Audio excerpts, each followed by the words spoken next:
সব থেকে নগণ্যতম যে আইন পাশ করার তারা দাবি জানাইছে সেটা হচ্ছে দেহ ব্যবসায়ীদের শ্রমিকের মূল্যায়ন দিতে হবে। সবাই বলেন নাউজুবিল্লাহ।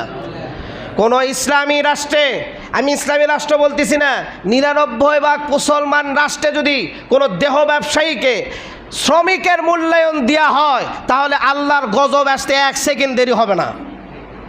আল্লাহর গজব আসতে 1 সেকেন্ড দেরি হবে না। আর এত মুসলমান বাংলাদেশে জীবিত থাকারও কোনো অধিকার রাখে না যদি দেহ ব্যবসায়ীদেরকে শ্রমিকের মূল্যায়ন দেওয়া হয়। শ্রমিক মানে তো আমরা সবাই বুঝি, মনে করতে হবে ওটা তাদের কর্ম।